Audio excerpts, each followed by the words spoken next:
தமிழக வெற்றி கழகத்தின் சார்பாகவோ இல்ல கட்சியின் சார்பாகவோ இல்லட என்னுடைய பெயரை சொல்லி அரசுடைய ஆபீஸ்ல எந்த விதமான தலையில் இருக்கக்கூடாது. எந்த கான்ட்ராக்டருக்கும் தமிழக வெற்றி கழகத்தில் இருக்கக்கூடிய அரசியல்வாதிகளோ யாருமே கமிஷனோ கான்ட்ராக்டோ எதுவுமே கிடையாதுங்கிறத பதிவு பண்ணியிருக்கோம். மாண்புமிகு முதலமைச்சர் அவர்கள் இதை ரொம்ப தெளிவுபடுத்தியிருக்காரு.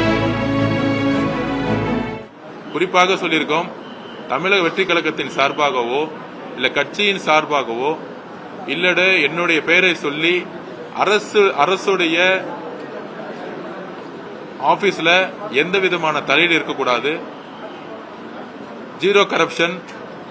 எந்த கான்ட்ராக்டருக்கும் தமிழக வெற்றி கழகத்தில் இருக்கக்கூடிய அரசியல்வாதிகளோ யாருமே கமிஷனோ கான்ட்ராக்டோ எதுவுமே கிடையாதுங்கிறத பதிவு சொல்லியிருக்கோம். மாண்புமிகு முதலமைச்சர் அவர்கள் இதை ரொம்ப தெளிவுபடுத்தியிருக்காரு. எங்க கிட்ட சட்டமன்ற உறுப்பினராகட்டும் அமைச்சர்களாகட்டும் எந்த விதமான டெண்டர்லயோ எந்த விதமான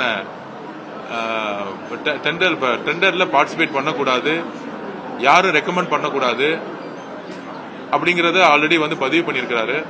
அதனால நிர்வாகம் சிறக்க நாங்க சொல்லியிருக்கோம். யாரு ஒரு வேலையை டெண்டர் எடுத்திருக்காங்களோ எந்த டைம்ல குறிப்பிட்ட டைம்ல அந்த வேலையை செய்யணும்னு நினைச்சிருக்காங்களோ அந்த டைம்ல செஞ்சு முடிக்கணுங்கிறத நாங்க சொல்லியிருக்கிறோம். முன்னாடிலாம் 40-50% கமிஷன்ஸ் இருக்கும். இப்ப ஜீரோ கமிஷன்ஸ்ங்கிறத ஓப்பனாவே பப்ளிக் முன்னாடி எங்களுடைய முதலமைச்சர் சொல்லியிருக்காரு. அதுபடிதான் நாங்க எல்லாரும் நடக்க போறோம். சோ இன்னையிலிருந்து நேற்று நம்பிக்கையில்லா தீர்மானம் முடிஞ்ச உடனே தொகுதியில அரசு உயர் அதிகாரிகளுடன் எல்லா டிபார்ட்மெண்ட்டும் கூப்பிட்டு மீட்டிங் போட சொல்லியிருக்காரு. வெள்ளிவாக்கத்துல மீட்டிங்கை ஸ்டார்ட் பண்ணிருக்கோம்.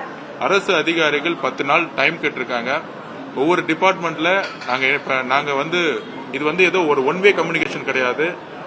என்னெல்லாம் செய்யணுங்கிறத 3 கேட்டகரியா பிரிச்சிருக்கோம். அதுல பெண்கள் பாதுகாப்பு, இந்த கஞ்சாவுடைய சேல்ஸை நிப்பாட்டுறது, டாஸ்மார்க்கோட எண்ணிக்கை குறைச்சி பெண்களுடைய பாதுகாப்புக்கு உடனடியாக இப்பையிலிருந்து இந்த நிமிஷத்திலிருந்தே முக்கியத்துவம் கொடுக்க சொல்லியிருக்கோம்.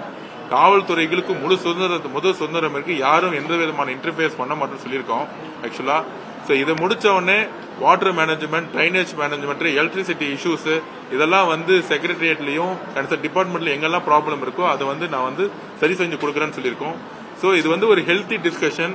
ஒரு சட்டமன்ற உறுப்பினரும் ஒரு அமைச்சரும் அரசு அதிகாரிகளும் எங்க பிரச்சனை இருக்கிறத அவங்க இப்ப சொன்னாங்க. அவங்க நானும் சொல்லியிருக்கேன். இது ஒரு அதிகாரம் மூலியமா இந்த வேலையை செய்ய முடியாது.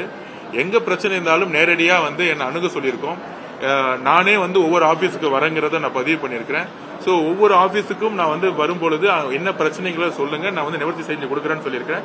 கமிஷனர் அவர்களும் சரி, இங்க இருக்கக்கூடிய உயர் அதிகாரிகளும் சரி, போலீஸ் டிபார்ட்மெண்ட்ல அடிஷனல் கமிஷனரும் சரி, எல்லோரும் கண்டிப்பாக இன்னையிலிருந்து இம்ப்ளிமெண்ட் பண்ணலாம்னு சொல்லியிருக்காங்க.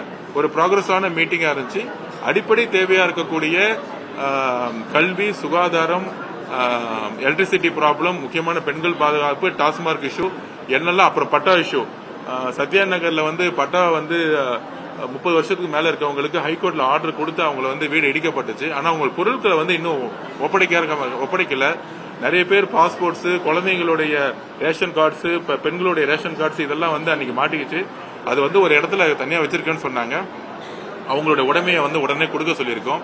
அதுக்கப்புறம் பட்டாஸ் ரெவன்யூ டிபார்ட்மெண்ட் சொல்லி யார் யாருக்கெல்லாம் சட்டத்தின் அடிப்படையில் எதெல்லாம் கொடுக்க முடியும்னு சொல்லியிருக்கோம். இது எல்லாமே 10 நாள்ல ஒரு ரிவ்யூ மீட்டிங் போட்டு ஃபைல்ஸாவே ரெடி பண்ணி கொடுக்கறேன்னு சொல்லியிருக்காங்க. சோ கண்டிப்பாக நம்மளுடைய மாண்புமிகு முதலமைச்சர், எங்களுடைய தலைவருடைய அரசு மக்களுக்கானதாக இருக்கும். பிளே ஸ்டோர் மற்றும் ஆப் ஸ்டோரில் இருந்து பாலிமர் செயலியை QR கோடு மூலம் பதிவிறக்கம் செய்யுங்கள். செய்திகளை உடனுக்குடன் பெறுங்கள்.